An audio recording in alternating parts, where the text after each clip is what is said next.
मेरे को लगता है कि हमें हमारे ऊपर पर्सनली सेल्फ डाउट नहीं होना चाहिए कोई भी काम करने से पहले। अगर हमने अपने आप पे डाउट करना शुरू कर दिया, फिर हम कुछ भी करेंगे, लाइक अगर मैं यहाँ स्टैंड करूँगी फिर मेरे को लगेगा मैं खड़ी हो रही, मैं कहीं गिर तो नहीं जाऊँगी। सो मुझे लग रहा है कि वो डाउट नहीं करना चाहिए अपने आप पे। ये जो सेल्फ डाउट है ये एक बहुत बड़ी प्रॉब्लम है, क्योंकि अगर आपको अपने ऊपर जरूरत से ज़्यादा डाउट होने लग जाए, मैं इसको बोल सकता हूँ excess of everything is bad. Doubt हमारे माइंड में इस तरीके से आ रहा है कि मैं ये काम करूँ या ना करूँ, ठीक है होना चाहिए। मैं इस बंदे पे ट्रस्ट करूँ या ना करूँ, होना चाहिए। कोई बंदा आकर के बोल रहा है कि हाँ मेरे को पैसा दे दे, 1 साल में तेरा डबल करवा दूंगा, तो वहां पे डाउट होना चाहिए कि ये बंदा फ्रॉड है। तो अब अगर ये सेल्फ डाउट आपको हेल्प कर रहा है तब तो बहुत बढ़िया है। अगर इस सेल्फ डाउट की वजह से आप अटक गए हो लाइफ में, ये सेल्फ डाउट इतना ज्यादा बढ़ गया है कि आपने अपने हथियार ही डाल दिए हैं, कि आप कह रहे हो कि नहीं अब तो कुछ हो ही नहीं सकता, मैं तो कुछ कर ही नहीं सकती, मैं तो कुछ कर ही नहीं सकता, मेरे तो कुछ बस का ही नहीं। हाँ वो सब कुछ कर सकता है, वो अलग मिट्टी का बना हुआ है, मैं नहीं कर सकता। ये आने लग जाता है, नहीं आता है। इससे कैसे बचे? अंदर तक आपको ये पता होना चाहिए, अंदर तक, कि आप में, मुझ में, किसी में भी कोई फर्क नहीं है। Brain is brain, body is body. Brain is not your brain और माई ब्रेन। इस सच को देख पा रहे हो? सिर्फ ब्रेन में जो इंफॉर्मेशन पड़ी है वो अलग अलग है, बट जो ब्रेन है, जिस तरह से ब्रेन काम कर रही है, दैट इज सेम। उसमें इंफॉर्मेशन अलग अलग है।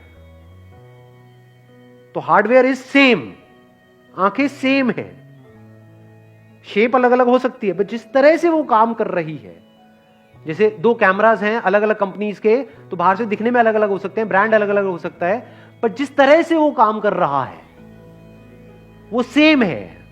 जिस तरह से लाइट पड़ती है, मिरर पे जाती है, ये होता है, रिफ्लेक्ट करता है, फिर वो इमेज को कैप्चर करता है, वो सेम है, वो अलग अलग नहीं है। ऐसे ही जब इस सच को आप देख लेते हो, यू, मी और anybody, we as in humans, we are all same. Your brain is not similar to Einstein's brain, it is same. तो एक एनर्जी आती है अंदर से। अब अपने आप को अंडर एस्टिमेट करते हो ना ओवर एस्टिमेट करते हो, क्योंकि ओवर एस्टिमेट भी जो खच्चर करते हैं उनके भी माइंड में ये बैठा होता है मेरी ब्रेन तो पता नहीं क्या है, आई एम तो जीनियस। वो भी खच्चर है, जीनियस खच्चर है वो। हाँ। और एक है जो बेवकूफ खच्चर है, वो क्या कह रहा है कि नहीं नहीं मेरी ब्रेन में ही कुछ कमी है, नहीं मेरे में कुछ कमी है। मेरे में मतलब क्या? अलग तरह की इंफॉर्मेशन अंदर डाल दो, वो अलग तरह से काम करने लग जाएगी ब्रेन। सिंपल है। जैसे कभी ऐसा हो जाता है कि जब लाइफ में मूड बहुत खराब होता है, यानी एक तरह के थॉट्स अंदर चल रहे हैं, एक तरह की इंफॉर्मेशन अंदर प्ले होती चली जा रही है ब्रेन पे, एकदम से आपने मेरा कोई सेशन देखा या कोई बुक पढ़ी या किसी और का कोई सेशन देखा, एकदम से सब कुछ बदल गया। तो क्या बदला है वहां पर? क्या ब्रेन बदल गई? हार्डवेयर बदला है, सॉफ्टवेयर ही तो बदला है, इंफॉर्मेशन ही तो बदली है। पहले अपने अंदर ही अंदर कुछ और बोल रहे थे, अब कुछ और बोल रहे हो। आया समझ में? नहीं आया कुछ? अब कहां पे है सेल्फ डाउट बताओ? अब यहां पे ना तो इंफीरियरिटी कॉम्प्लेक्स है हमारे अंदर, ना सुपीरियरिटी कॉम्प्लेक्स है, कुछ भी नहीं है।